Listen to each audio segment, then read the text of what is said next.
Hello दोस्तों, आज की क्लास जो है काफ़ी इम्पोर्टेंट होने वाली क्लास है क्योंकि ये क्लास उन बच्चों के लिए है जो सीटेट सितंबर 2026 की तैयारी कर रहे हैं, उनके लिए ये क्लास जो है वेरी वेरी इंपॉर्टेंट है।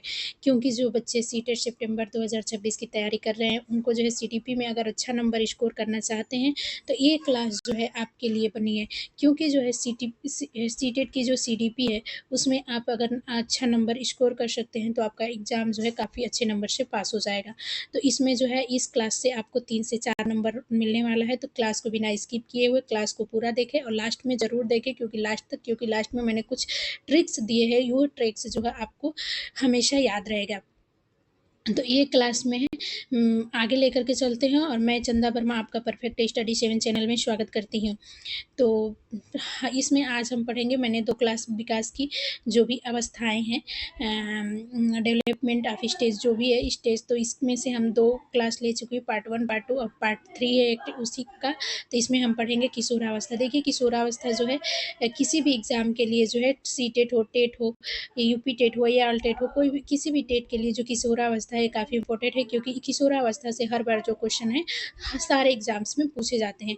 तो जो किशोरावस्था है ये आपका जो है कब से कब तक की अवस्था होती है, तो किशोरावस्था जो है 12 से 18 वर्ष की अवस्था है और इसमें 12 से 18 वर्ष तक की आयु को किशोरावस्था कहा जाता है। यानी जिस बालक की आयु 12 से है और वो 18 तक जब तक वो रहेगा 12 से 18 वर्ष की उम्र में, तब तक उसे किशोर कहते हैं। ये जीवन का जो सबसे महत्वपूर्ण और संक्रमण काल है। यानी जो किशोरावस्था है ये जीवन की सबसे महत्वपूर्ण अवस्था है और यह एक संक्रमण काल है। इस अवस्था में बच्चा न तो पूर्ण रूप से बच्चा रहता है और न ही पूर्ण वयस्क रहता है। यानी जो किशोरावस्था है इस अवस्था में बच्चा न तो पूरी तरह से बच्चा ही रह जाता है और न ही पूरी तरह से वयस्क होता है। यह देखिए, ये जो किशोरा होता है एक असामंजस्य की स्थिति बच्चों के लिए पैदा हो जाती है। क्यों? क्योंकि बच्चा जो होता है, कुछ लोग होते हैं उसी बच्चों को क्या कहते हैं, प्रौढ़ मानने लगते हैं कि ये तो मेच्योर हो गया। कुछ होते हैं कि मानते हैं कि ये चलो बच्चा है अभी। तो इस स्थिति में ना जो किशोर बालक होते हैं ना, वो खुद अपने आप में कंफ्यूज हो जाते हैं कि आखिर मैं हूँ तो किस तरीके का व्यवहार करूँ। तो ये जो है असामंजस्य की स्थिति है और इसमें जब बच्चा, ये सच होता है कि ना पूरी तरह से वो प्रौढ़ ही होता है और ना पूरी तरह से वो क्या होता है, बच्चा ही में ही रह जाता है। इसी कारण इसे तूफान और तनाव की अवस्था भी कहा जाता है। तनाव और तूफान की अवस्था इसलिए कहा जाता है क्योंकि इस अवस्था में बच्चा अगर जो चीज़ें करता है कि मुझे ये करना है, मैं करूँगा, तो वो चीज़ें वो कर ही लेता है। तो यदि कक्षा 8 का छात्र, उदाहरण के तौर पे देखिए, यदि कक्षा 8 का छात्र पहले शांत था, पहले क्या था, शांत था, लेकिन अब कभी बहुत खुश, कभी बहुत ज़्यादा क्या रहता है, उदास रहता है, कभी गुस्से में, कभी अकेला रहने लगता है, तो ये सामान्य किशोरावस्था का हिस्सा हो सकता है। शिक्षक को इसे समझदारी से संभलना चाहिए। यानी कक्षा 8 का जो छात्र है वो पहले शांत होता है, लेकिन कभी वो बहुत खुश हो जाता है, कभी उदास हो जाता है, कभी गुस्से में और कभी अकेला रहने लगता है। तो ये सामान्य किशोरावस्था का हिस्सा हो सकता है। शिक्षक को इसे समझदारी से क्या करना चाहिए, संभालना चाहिए। किशोरावस्था जो है इसकी विशेषताएं क्या होती है, यानी जो 12 से 18 वर्ष के बालक होते हैं, वो किशोर बच्चों की क्या क्या विशेषताएं होती है। तो जो किशोर बालक होते हैं ना, उनके जो शारीरिक विकास होता है, उनमें शारीरिक विकास ये होता है कि उनकी लंबाई और वजन क्या होता है, तेजी से बढ़ता है। जो बालक होता है किशोरावस्था में, तो उसकी जो शारीरिक विशेषताएं देखा जाए तो उसकी लंबाई और वजन क्या होगा, तेजी से बढ़ेगा। लेकिन शरीर में उसका हार्मोनल परिवर्तन होते हैं। जो किशोर बालक होते हैं तो उनके शरीर में हार्मोनल परिवर्तन होते हैं। लड़कों जो है जब किशोरावस्था में जाते हैं तो उनमें दाढ़ी हो गया, मूछ हो गया, भारी आवाज़ भी क्या होने लगती है, विकसित होने लगती है। जो किशोर बालक होते हैं उनमें लंबाई और वजन भी होता है, काफ़ी तेज़ी से बढ़ता है और शरीर में हार्मोन के परिवर्तन होते हैं। और लड़के जो होते हैं उनमें दाढ़ी, मूछ और भारी आवाज़ विकसित होती है। लड़कियों में क्या होता है, मासिक धर्म प्रारंभ होता है। लड़कियों का मासिक धर्म प्रारंभ होता है तो किशोरावस्था के टाइम या प्यूबर्टी अवस्था जो होती है इसमें होती है। और इसमें क्या क्या शारीरिक विकास होता है या परिवर्तन होता है, तो इसमें जब किशोरावस्था में बालक आता है तो उसका लंबाई और वजन जो होता है काफ़ी तेज़ी से बढ़ता है और उसके शरीर में हार्मोनल परिवर्तन देखने को मिलता है, जिसकी वजह से बालकों जो भी बालक होते हैं, लड़के होते हैं, किशोरावस्था में जाके उनके दाढ़ी मूछ आ जाती है और उनकी जो आवाज़ होती है ना, वो काफ़ी जो है भारी दिखती है और भारीपन आ जाता है आवाज़ में। और लड़कियां जो होती है इनका जो है मासिक धर्म जो होता है स्टार्ट हो जाता है किशोरावस्था तक। यानी 12 वर्ष के बाद जो कोई भी लड़कियां हैं तो उसमें मासिक धर्म स्टार्ट हो जाता है। उदाहरण कक्षा 9 का छात्र अचानक पहले से लंबा दिखाई देने लगता है। यानी जो किशोरावस्था आता है ना, इसमें आकर के जो बालक होते हैं या बालिकाएं होती हैं, उनमें शारीरिक परिवर्तन ज़्यादातर देखने को मिलता है पहले के अपेक्षा। मानसिक विकास। पियाजे के अनुसार यह अनौपचारिक संक्रियात्मक अवस्था है। जो किशोरावस्था है, इसको पियाजे जो है इसी अवस्था को किशोरावस्था को औपचारिक संक्रियात्मक अवस्था माना। इसमें बच्चा जो है मूर्त चिंतन करता है। मूर्त माने जो चीजें उसके सामने नहीं होती है, जो वस्तु उसके सामने नहीं होती है, उसको भी वो देख करके उस पर क्या करने लगता है, थिंकिंग करता है, बिना देखे उस चीज के बारे में सोचना समझने लगता है। तर्क और कल्पना का उपयोग करना, यानी इस अवस्था में आकर के किशोरावस्था में बालक जो है किसी भी वस्तु के प्रति या किसी भी चीज के प्रति तर्क करने लगता है, कल्पना का उपयोग करता है और भविष्य की योजना बनाता है। यानी क्या करता है, भविष्य की योजना बनाने लगता है कि हमें भविष्य में क्या करना है, क्या नहीं करना है, हमें किस चीज पे कार्य करना है, किस पे नहीं करना है। समस्या समाधान की क्षमता विकसित करता है। यानी पियाजे जो है वो क्या करते हैं, कोई भी समस्या समाधान की जो है क्षमता विकसित करता है। उदाहरण, यदि पृथ्वी पर गुरुत्वाकर्षण न हो तो क्या होगा। यदि बालक है, अगर पृथ्वी पर गुरुत्वाकर्षण न होगा तो क्या होगा।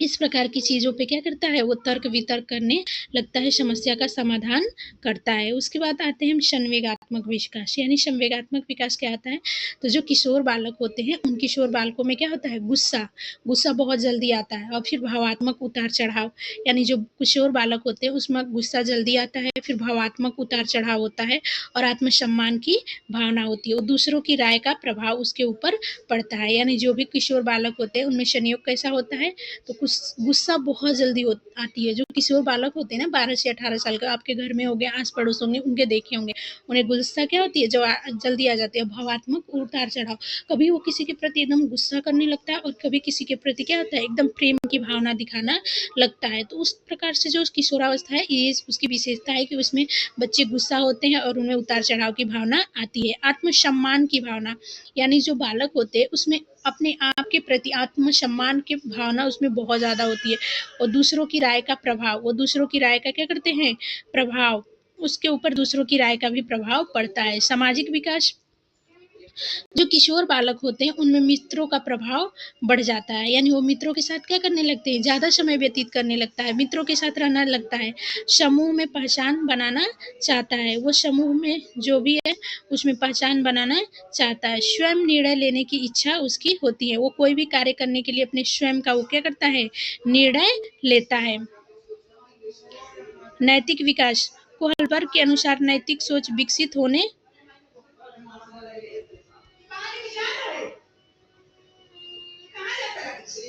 कोहलबर्ग के अनुसार नैतिक सोच विकसित होने लगती है। यानी जो कोहलबर्ग हैं इनके अनुसार जो है बालक में नैतिक सोच विकसित होने लगती है। कोहलबर्ग कहते हैं किशोरावस्था में बालक आता है तो उसमें नैतिक सोच विकसित होने लगती है। जैसे किशोर सही गलत का निर्णय केवल दंड से नहीं बल्कि मूल्य और सिद्धांतों के आधार पर भी करने लगता है। जब किशोरावस्था में आता है बालक तो ये नहीं कि मुझे दंड मिलेगा, सिर्फ उस चीज पे जो है वो नैतिक कार्य करता है कि मैं जैसे है घर में मिठाई आया है तो मैं इसे खा लूं, इस प्रकार से नहीं खाऊंगा नहीं तो क्या होगा, मुझे दंड मिलेगा, इस प्रकार से नहीं है। वो क्या करता है, वो चीजों को पहले सोचता है, समझता है और उसके अनुसार ही वो करता है। शिक्षक की भूमिका क्या होनी चाहिए, तो सम्मानजनक व्यवहार करे, जो भी किशोर बालक है उन्हें खुलकर संवाद करे, उन्हें खुल से बात करे, करियर मार्गदर्शन दे, आत्मविश्वास बढ़ाएं, तुलना और अपमान से बचे और जो भी सकारात्मक अनुशासन अपनाएं। ये इसकी जो आयु होती है ये 12 से 18 वर्ष का होता है। इसका जो है वन लाइनर नोट्स है, स्टॉर्म एंड स्ट्रेस पीरियड, जिसे तूफान एवं तनाव की अवस्था कहा जाते हैं। और जीन पियाजे जो है इसे फॉर्मल ऑपरेशनल स्टेज अनौपचारिक अवस्था कहते हैं। इसे पहचान और निर्माण की अवस्था कहा जाता है और करियर सोच की शुरुआत भी इसी अवस्था में होती है। तो ये वन लाइनर नोट है कि जो ये हमेशा ये इतनी चीज़ें याद रखिएगा कि किशोरावस्था जो होती है 12 से 18 वर्ष की होती है।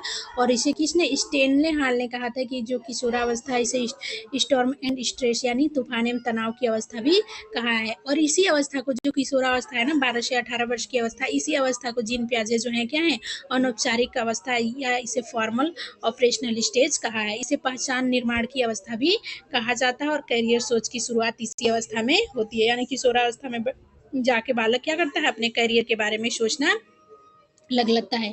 तो आशा करते हैं आपको इतनी सारी चीजें समझ में आया होगा, ये सारी चीजें आपको समझ में आ गया होगा।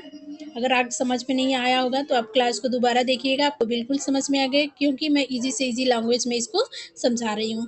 किशोरावस्था में शारीरिक विकास, मानसिक, सामाजिक और संवेगात्मक विकास बहुत तेज़ी से होता है। यानी अभी मैंने बताया कि इस अवस्था में जो बालक होता है काफ़ी तीव्र गति से उसका वज़न बढ़ने लगता है, उसकी लंबाई बढ़ने लगती है और उसके साथ-साथ जो है ना, उसमें मानसिक विकास, सोचने, समझने, तर्क-वितर्क करने आदि की जी हो जाती है और वो घर से बाहर जो है रहने लगता है, ज़्यादातर मित्रों के साथ, सामाजिक मतलब लोगों के साथ संबंध बनाने मतलब संबंध स्थापित करने लगता है और एक दूसरे के साथ अच्छे से, और उसमें भावात्मक विकास तीव्र होता है, कभी गुस्सा करता है, कभी एकदम किसी से प्यार करने लगता है, प्यार से बातें करने लगता है। तो इस समय शिक्षक और अभिभावक का सहयोग बच्चों के व्यक्तिगत निर्माण में अत्यंत महत्वपूर्ण होता है।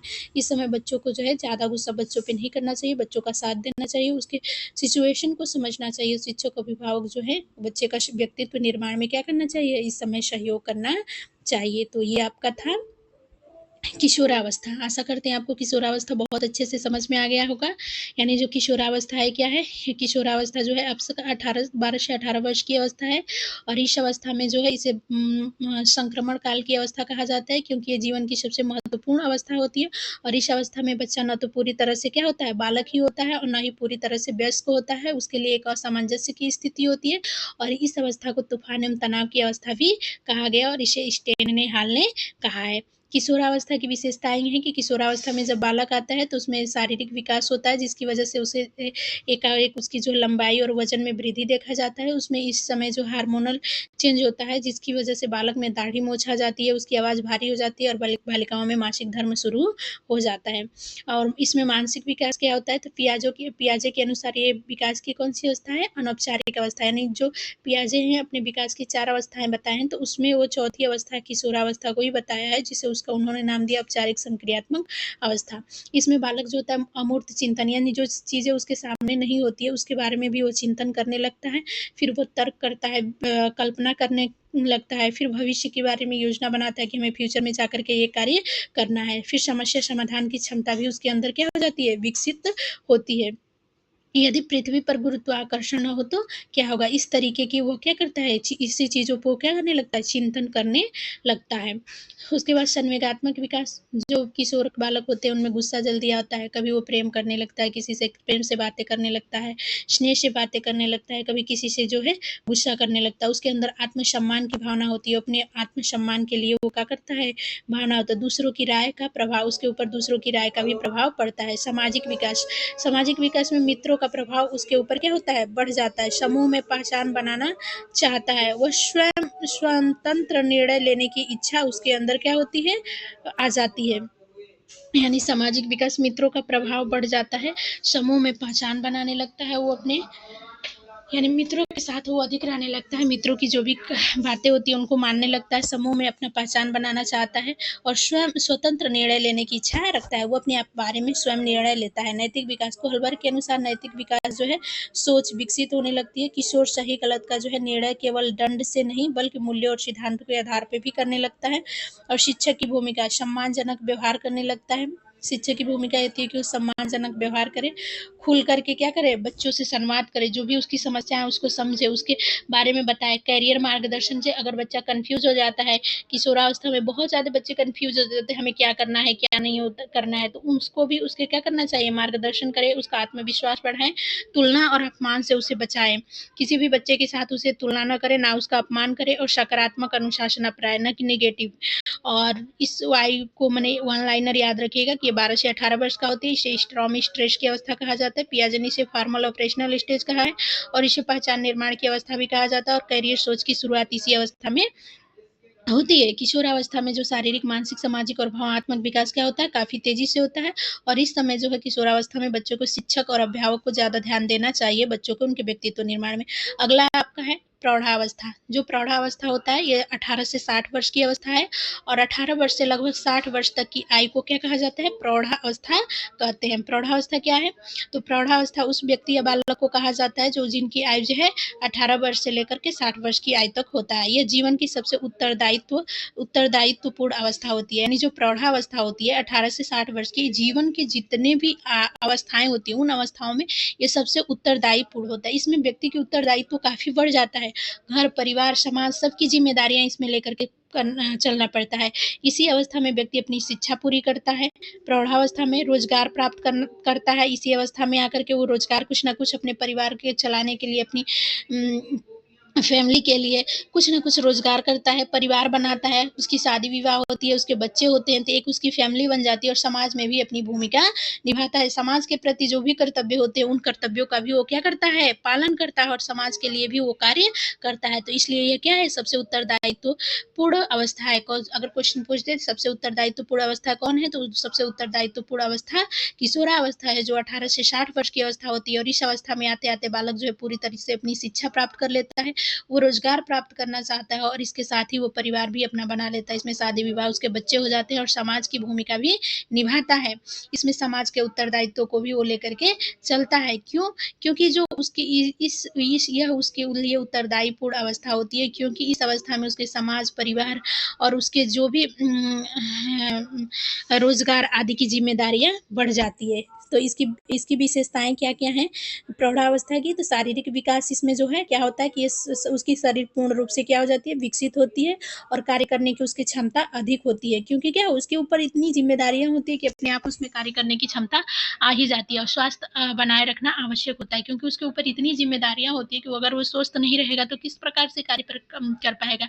इसलिए उसको स्वास्थ्य बनाना, अपने स्वास्थ्य को, शरीर को स्वस्थ रखना बहुत ही आवश्यक होता है। उसके बाद है मानसिक विकास। तो जो इसका जो प्रौढ़ावस्था होता है, इसमें जो मानसिक विकास होता है, उसे निर्णय लेने की, किसी भी कार्य को अपने परिवार के लिए, समाज के लिए, अपने बच्चों के लिए निर्णय लेने की उसकी क्षमता क्या होती है, बढ़ जाती है। अनुभव के आधार पे वो समस्याओं का वो इतनी चीज़ों को देख लेता है, कर लेता है कि वो समाज में देखता है, परिवार में देखता है, जिसकी वजह से उस समस्याओं को समाधान करता है। तार्किक एवं व्यवहारिक सोच उसके अंदर क्या होती है, विकसित हो जाती है। तर्क वितर्क और व्यवहार करने की उसकी सोच विकसित होती है। सामाजिक विकास, विवाह एवं परिवार की जिम्मेदारी क्या होती है, उसके ऊपर बढ़ जाती है। जो सामाजिक विकास है, इसमें है कि विवाह एवं परिवार की जिम्मेदारी बढ़ जाती है। समाज से प्रति, यानी जो भी समाज के प्रति रीति रिवाज होते हैं, परिवार की जिम्मेदारियां होती हैं, सारी चीजें बढ़ जाती हैं। सामाजिक संबंधों का भी विस्तार हो जाता है। किशोरावस्था तक जब बालक होता है तो अपने परिवार से और मित्रों तक ही सीमित होता है, लेकिन जब वो प्रौढ़ावस्था में जाता है तो परिवार, समाज, मित्र, दोस्त, भाई बहन, घर परिवार सबको लेकर के चलना पड़ता है, जिससे उसका सामाजिक संबंधों का क्या होता है, विस्तार हो जाता है। कार्यस्थल पर नेतृत्व विकसित होता है और उसके नेतृत्व, यानी किसी भी कार्य को करने के लिए उसके एक नेतृत्व बना करके कार्य करना पड़ता है। उसके बाद संवेगात्मक विकास, उसमें संवेग कैसे हो जाते हैं, तो भावनाओं पर नियंत्रण करना पड़ता है। जब वो एक समाज, परिवार अपनी जिम्मेदारी, एक कार्यों की जिम्मेदारी, एक रोजगार की जिम्मेदारी लेकर के चलता है, तो उसे अपनी भावनाओं पे क्या करना पड़ता है, नियंत्रण रखना पड़ता है, धैर्य से कार्य करना पड़ता है और उसके अपने आप उस सारी चीजों को लेकर उसके अंदर परिपक्वता विकसित हो जाती है। एक शिक्षक जो होता है विद्यालय में बच्चों को पढ़ाता है, घर पर उदाहरण है कि एक शिक्षक है जो विद्यालय में बच्चों को पढ़ाता है, घर पर परिवार की जिम्मेदारी निभाता है तथा समाज में भी योगदान देता है। तो प्रौढ़ावस्था जो है जिम्मेदारी, आत्मनिर्भरता, कार्यकुशलता और सामाजिक योगदान की अवस्था है। तो इस प्रकार से जो है एक शिक्षक होता है, उदाहरण के तौर पर बच्चों को पढ़ाता है, तो वहाँ पे बच्चों की जो भूमिका निभाता है, बच्चों के प्रति अपनी जो भी है वो देता है, फिर जिम्मेदारियों को देता है, फिर परिवार में आता है, अपने परिवार को संभालता है, फिर समाज की जो भी योगदान होता है उनको भी करता है। तो इस प्रकार से जो प्रौढ़ावस्था होती है, ये जिम्मेदारी, आत्मनिर्भरता, कार्यकुशलता और सामाजिक योगदान की अवस्था होती है। अगला है वृद्धावस्था। तो वृद्धावस्था जो होता है, ये अगला अवस्था है, लास्ट अवस्था है। ये 60 वर्ष से लेकर के जब तक व्यक्ति जीवित रहता है तब तक की अवस्था होती है। 60 वर्ष के बाद से लेकर जब तक व्यक्ति जीवित रहता है, ये 60 वर्ष या उससे अधिक आयु को वृद्धावस्था कहते हैं। यह जीवन का अंतिम चरण है। कौन सा जीवन का अंतिम चरण है, वृद्धावस्था। इसमें व्यक्ति जो अपने ज्ञान होते हैं, अनुभव होते हैं, जीवन के मूल्यों का भंडार होता है। उसमें शारीरिक विशेषताएं क्या होती हैं, तो चलने की गति क्या हो जाती है, धीमी हो जाती है, उसकी मांसपेशियां कमजोर हो जाती है, हड्डियां कमजोर हो जाती है, उसके अंदर इतनी शक्ति नहीं होगी वो ज्यादा चल सके, तो उसके चलने की गति क्या हो जाती है, धीमी हो जाती है, कार्य करने की धीमी गति हो जाती है। दृष्टि श्रवण शक्ति क्या होता है, कमजोर हो जाता है, उसकी आंखें कमजोर हो जाती है, उससे सुनने की क्षमता कम हो जाती है, रोगों की संभावना बढ़ जाती है, विभिन्न प्रकार की उसे फ्रैक्चर रोग पकड़ लेते हैं वृद्धावस्था में, घुटनों के रोग हो गए, अन्य बहुत सारे रोग होते हैं जो पकड़ लेते हैं। तो इस प्रकार के वृद्धावस्था में ये शारीरिक परिवर्तन होते हैं। मानसिक परिवर्तन क्या होता है, अनुभव तो अधिक होता है वृद्धावस्था के, क्योंकि वो लोग जीवन से हर चीजें देखते आ रहे हैं स्टार्टिंग से, इसलिए उनके पास अनुभव अधिक होते हैं। नई बातों के सीखने की गति कम हो जाती है, वो नई बातों को उतना नहीं सीख पाते हैं, लेकिन उनके पास अनुभव ज्यादा होते हैं। स्मरण शक्ति, याद करने की क्षमता भी क्या होती है, कम हो जाती है। देखे होते बूढ़े बुजुर्ग व्यक्ति होते हैं, उनको आप खाना दिए होते, थोड़ी देर बाद बोलते हैं कि मैंने तो खाना ही नहीं दिया, ये तो मेरे घर वाले मुझे खाने के लिए नहीं पूछा। तो इस प्रकार की उनकी क्या होती है, स्मरण शक्ति वृद्धावस्था में कमजोर हो जाती है। सामाजिक क्या क्या होती है, सेवानिवृत्ति के बाद जीवन शैली बदलती है, यानी सेवानिवृत्त हो जाते हैं, जो भी कार्य करते हैं उससे वो छुटकारा पा जाते हैं, परिवार के साथ अधिक समय बिताते हैं, क्योंकि बुजुर्ग व्यक्ति होते हैं कहाँ जाएंगे, तो परिवार के साथ समय अधिक बिताते हैं, समाज से अनुभव का लाभ देते हैं। समाज जो होता है, उनके आसपास जो भी व्यक्ति, उनके पास जो भी अनुभव होता है उससे समाज को अनुभव देते हैं। संवेगात्मक परिवर्तन क्या होता है, तो सम्मान और अपनापन चाहते हैं। वे जो है हमेशा ये चाहते हैं कि क्या है, मैं घर का सबसे बुजुर्ग व्यक्ति हूँ, बस सबसे बड़ा व्यक्ति हूँ, मुझे सम्मान चाहिए, अपनापन चाहते हैं। अकेलापन की भावना हो सकती है क्या, क्योंकि वो बुजुर्ग हो जाते हैं, जब कार्य किए रहते हैं तो लोगों के साथ, परिवार के साथ, समाज के साथ बैठते उठते हैं, लेकिन जब बुजुर्ग होते हैं तो उनके पास क्या होते हैं, वो अकेला फील करने लगते हैं, एक ही जगह रहते हैं। तो परिवार का सहयोग उनके लिए क्या होता है, काफी महत्वपूर्ण होता है। जब परिवार उनके साथ उठता है, बैठता है, सहयोग करता है, तो वो क्या होते हैं, प्रसन्न रहते हैं। उदाहरण जैसे दादा दादी अपने जीवन के अनुभव से बच्चों को नैतिक शिक्षा, संस्कार और जीवन कौशल सिखाते हैं। यानी दादा दादी, नाना नानी जो भी है, तो अपने उनके जो भी जीवन के अनुभव होते हैं उन बच्चों को नैतिक उसी से शिक्षा, संस्कार और जीवन शैली सिखाते हैं। जीवन विकास जीवन भर चलता है, कि प्रत्येक अवस्था की अपनी विशेषताएं और आवश्यकताएं होती है। जितनी भी अवस्थाएं, सभी अवस्था की अपनी विशेषताएं और आवश्यकताएं, ये मैंने आपको पढ़ा दिया है। तो शिक्षक को बच्चों की आयु और विकास स्तर के अनुसार ही शिक्षण करना चाहिए। जो भी शिक्षक है, अगर बच्चों को पढ़ा रहे हैं तो बच्चा जैसे उस बच्चों की आयु और विकास स्तर है उसी के अनुसार उसे शिक्षा देना चाहिए। तो इस प्रकार से ये आज की क्लास थी, जिसमें मैंने आपको किशोरावस्था क्लियर किया, फिर प्रौढ़ावस्था और वृद्धावस्था। आशा करते हैं कि ये क्लास आपको अच्छी लगी होगी। अगर अच्छी लगी है तो लाइक करिए, सब्सक्राइब करिए, शेयर करिए और बेल आइकन को दबाना ना भूलें। और ये क्लास के लिए आप जो भी क्लास में इसमें समझ में नहीं आई ये चीज़ें, उसको आप जो है कमेंट जरूर करिएगा।